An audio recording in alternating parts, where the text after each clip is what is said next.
ഏറെ ലജ്ജിപ്പിക്കുന്ന ഒരു വാർത്തയാണ് പുറത്തു വന്നത്. കേരള സർക്കാരിനും കേരളത്തിലെ 1200 തദ്ദേശ സ്വയംഭരണ സ്ഥാപനങ്ങൾക്കും അവിടുത്തെ ജനങ്ങൾക്കും ജനപ്രതിനിധികൾക്കും ജീവനക്കാർക്കുമെല്ലാം അങ്ങേയറ്റം നാണക്കേടുണ്ടാക്കുന്ന ഒരു സംഭവമാണ് പുറത്തു വന്നത്.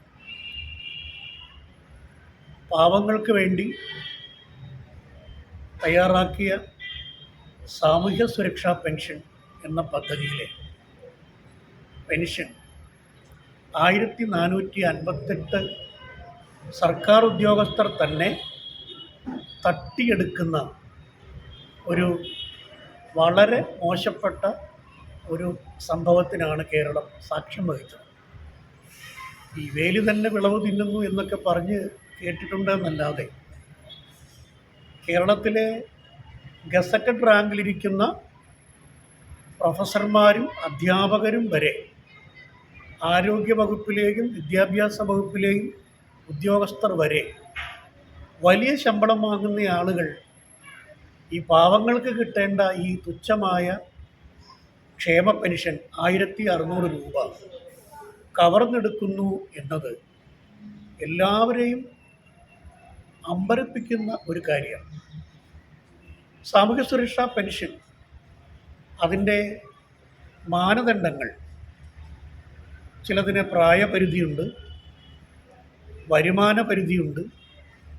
ഇപ്പോഴാണെങ്കിൽ ഈ സാമൂഹ്യ സുരക്ഷാ പെൻഷനുകളിൽ വരുന്ന വാർദ്ധക്യകാല പെൻഷൻ, വിധവാ പെൻഷൻ, കർഷക തൊഴിലാളി പെൻഷൻ, വികലാംഗ പെൻഷൻ, 50 വയസ്സ് കഴിഞ്ഞ അവിവാഹിതർക്കുള്ള പെൻഷൻ, അങ്ങനെ 5 പെൻഷനുകളാണ് ഉള്ളത്. മറ്റൊരു സാമ്പത്തിക സഹായമാണ് തൊഴിൽ രഹിത വേതനം. ഇനി തൊഴിൽ രഹിത വേതനത്തെക്കുറിച്ച് പഠിക്കുമ്പോഴും ഇതേ കുഴപ്പങ്ങൾ ഉണ്ടാകാനുള്ള എല്ലാ സാധ്യതയുമുണ്ട്. ഇപ്പോൾ ഇത് കണ്ടുപിടിച്ചത് സാമൂഹ്യ സുരക്ഷാ പെൻഷനുമായി ബന്ധപ്പെട്ട സേവന എന്ന സോഫ്റ്റ്വെയർ, സർക്കാർ ഉദ്യോഗസ്ഥർക്ക് ശമ്പളം കൊടുക്കുന്ന മറ്റൊരു സോഫ്റ്റ്വെയറാണ് സ്പാർക്ക്.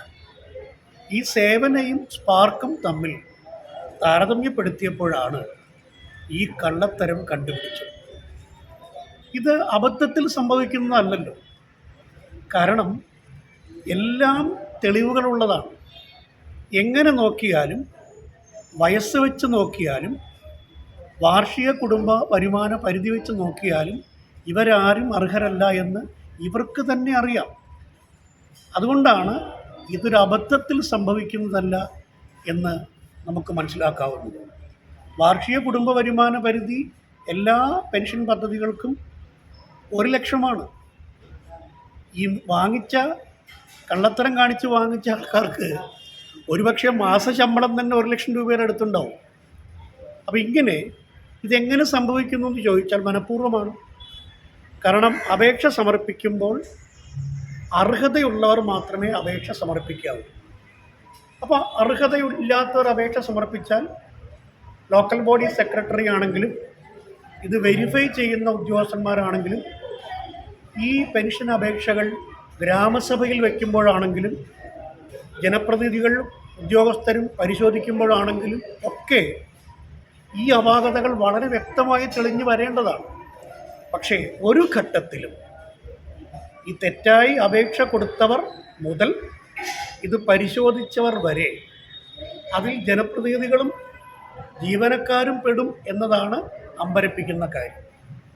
മാത്രമല്ല, കേരള പഞ്ചായത്ത് രാജ് ആക്റ്റിലും കേരള മുനിസിപ്പാലിറ്റി ആക്റ്റിലും പഞ്ചായത്തിൽ ഗ്രാമസഭകളിലും 1 ലക്ഷം ജനസംഖ്യയുള്ള മുനിസിപ്പാലിറ്റികളിൽ വാർഡ് സഭകളിലും 1 ലക്ഷത്തിൽ കവിഞ്ഞ ജനസംഖ്യയുള്ള നഗരസഭകളിൽ വാർഡ് കമ്മിറ്റികളിലും സാമൂഹ്യ സുരക്ഷാ പെൻഷനുകളുടെ ഗുണഭോക്താക്കളുടെ ലിസ്റ്റ് അംഗീകരിക്കേണ്ടതുണ്ട് എന്ന് നിയമത്തിൽ വ്യക്തമായി പറയുകയാണ്.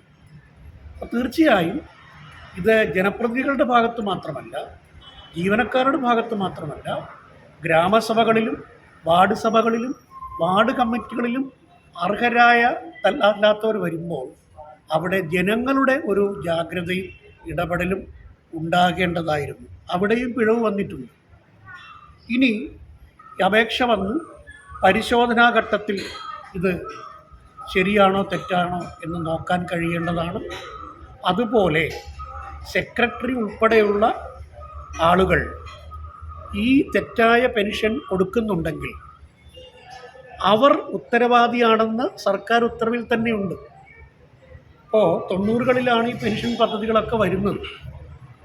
ഈ പെൻഷൻ പദ്ധതികളുടെ മാർഗരേഖകളിലും സർക്കാർ ഉത്തരവുകളിലും സർക്കുലറുകളിലുമെല്ലാം തെറ്റായി ആനുകൂല്യം കൊടുത്താൽ ഈ തെറ്റായ ആനുകൂല്യം കൊടുത്ത ജനപ്രതിനിധികൾക്കും ഉദ്യോഗസ്ഥർക്കും, അതായത് സെക്രട്ടറി ഉൾപ്പെടെയുള്ള ഉദ്യോഗസ്ഥർക്കും ഇത് എൻക്വയറി നടത്തിയ ഉദ്യോഗസ്ഥർക്ക് ഉൾപ്പെടെ ബാധ്യതയുണ്ടെന്ന് കണ്ടെത്തിയിട്ടുണ്ട്. മറ്റൊരു കാര്യം, ഇത് CAG ഓഡിറ്റ് റിപ്പോർട്ടിലും കേരള സംസ്ഥാന ഓഡിറ്റ് വകുപ്പിൻ്റെ ഓഡിറ്റിലും ഒക്കെ ഇത്തരത്തിലുള്ള ക്രമക്കേടുകൾ നടക്കുന്നു, അർഹർക്ക് കിട്ടുന്നില്ല, അനർഹർക്ക് കിട്ടുന്നു എന്ന തടസ്സവാദം കേരള സംസ്ഥാന ഓഡിറ്റ് വകുപ്പിൻ്റെ റിപ്പോർട്ടുകളിലും അക്കൗണ്ടൻറ്റ് ജനറലിൻ്റെ ഓഡിറ്റ് റിപ്പോർട്ടുകളിലും ഒക്കെ വർഷങ്ങൾക്ക് മുമ്പേ തന്നെ ചൂണ്ടിക്കാണിക്കപ്പെട്ടിട്ടുള്ളതാണ്. അത് യഥാസമയം കണ്ടുപിടിക്കാനും തിരിച്ചു പിടിക്കാനും തെറ്റായി വാങ്ങിയവരെ മാതൃകാപരമായി ശിക്ഷിക്കാനും കേരള സംസ്ഥാന സർക്കാരും തദ്ദേശ സ്വയംഭരണ സ്ഥാപനങ്ങളും തയ്യാറാകാതിരുന്നതിൻ്റെ പരിണത ഫലമായിട്ടാണ് ഇത്തരത്തിൽ വലിയ അഴിമതി, വലിയ കൊള്ള നടക്കാൻ ഇടയായിട്ടുള്ളത്. വ്യക്തിപരമായി ഒരു കാര്യം എനിക്ക് ചൂണ്ടിക്കാണിക്കാനുള്ളത്, ഈ 1458 പേരിൽ ഒരാൾ പോലും കേരള സംസ്ഥാന ഓഡിറ്റ് വകുപ്പിലെ ഉദ്യോഗസ്ഥരല്ല എന്നതിൽ വ്യക്തിപരമായി ഞാൻ ഏറെ സന്തുഷ്ടനാണ്. എന്തുകൊണ്ടാണെന്ന് ചോദിച്ചാൽ, ഞാൻ 30 കൊല്ലത്തോളം കേരള സംസ്ഥാന ഓഡിറ്റ് വകുപ്പിൽ സേവനമനുഷ്ഠിച്ച് ജോയിൻറ്റ് ഡയറക്ടർ റാങ്കിൽ നിന്ന് 2016 റിട്ടയർ ചെയ്ത ഒരാളാണ്. ആ അർത്ഥത്തിൽ എൻ്റെ വകുപ്പിലുള്ള, ഞാൻ ഉണ്ടായിരുന്ന ആ വകുപ്പിലുള്ള ഒരാൾ പോലും ഈ കള്ളത്തരത്തിൽ പെട്ടില്ല എന്നതിൽ ഞാൻ വ്യക്തിപരമായി ഏറെ സന്തോഷിക്കുകയും ആശ്വസിക്കുകയും അതിലേറെ അഭിമാനിക്കുകയും ചെയ്യുന്നു എന്നുകൂടി ഈ ഘട്ടത്തിൽ സൂചിപ്പിക്കേണ്ടതുണ്ട്. ഇത് എങ്ങനെ സംഭവിച്ചു എന്നും ഇതെങ്ങനെ തടയാം എന്നും ഇനിയും ഒരു അന്വേഷണം നടത്താനും ഇതിനൊരു ശാശ്വത പരിഹാരം ഉണ്ടാക്കാനും സംസ്ഥാന സർക്കാരും തദ്ദേശ സ്വയംഭരണ സ്ഥാപനങ്ങളും മടി കാണിക്കരുത് എന്നതാണ് നമ്മളിതിൽ ചെയ്യാവുന്ന ഏറ്റവും പ്രധാനപ്പെട്ട കാര്യം. ഒരുപക്ഷേ നമുക്ക് പരിചയമുള്ളവരായിരിക്കാം, അല്ലെങ്കിൽ നമ്മുടെ മതത്തിലോ ജാതിയിലും പെട്ടവരായിരിക്കാം, അല്ലെങ്കിൽ നമ്മുടെ സുഹൃത്തുക്കളോ അയൽവാസികളോ ആയിരിക്കാം, അല്ലെങ്കിൽ നമ്മുടെ തന്നെ പാർട്ടികളിലോ മുന്നണികളിലോ പെട്ടവരായിരിക്കാം. പക്ഷേ അർഹതയില്ലാത്ത ഒരാനുകൂല്യം, അതും സമൂഹത്തിലെ ഏറ്റവും ദരിദ്രരായ, അപ്പം ഞാൻ പറഞ്ഞല്ലോ, ഇപ്പോൾ കർഷക തൊഴിലാളി പെൻഷൻ, അല്ലെങ്കിൽ വാർദ്ധക്യകാല പെൻഷൻ, അല്ലെങ്കിൽ ശാരീരികമായ മാനസികമായ വെല്ലുവിളി നേരിടുന്ന വികലാംഗ പെൻഷൻ, കർഷക തൊഴിലാളി പെൻഷൻ, 50 വയസ്സ് കഴിഞ്ഞ അവിവാഹിതരായ സ്ത്രീകൾക്കുള്ള പെൻഷൻ, ഇങ്ങനെയുള്ള 5 പെൻഷനുകളിലും, പിന്നെ ഞാൻ നേരത്തെ സൂചിപ്പിച്ച തൊഴിൽ രഹിത വേതനം, അതിലൊക്കെ ഈ പ്രശ്നങ്ങളുണ്ടാകാം. ഇതൊക്കെ നമ്മുടെ സമൂഹത്തിലെ ആരോരുമില്ലാത്ത, ഒരു ഗതിയും പരഗതിയുമില്ലാത്ത അവർക്ക് നമ്മുടെ സമൂഹം നൽകുന്ന ഒരു സമാശ്വാസമാണ്. ആ സമാശ്വാസം ഏറ്റവും വേഗത്തിൽ ഏറ്റവും അർഹരുടെ കൈകളിൽ എത്തിക്കാനും സങ്കടപ്പെടുന്നവരുടെ കണ്ണീരൊപ്പാനും ശ്രമിക്കേണ്ട പ്രധാനപ്പെട്ട ഒരു വിഭാഗമാണ് സർക്കാർ ഉദ്യോഗസ്ഥർ. ഇനി സർക്കാർ ഉദ്യോഗസ്ഥർക്ക് തന്നെ നിരവധി സംഘടനകളുണ്ട്.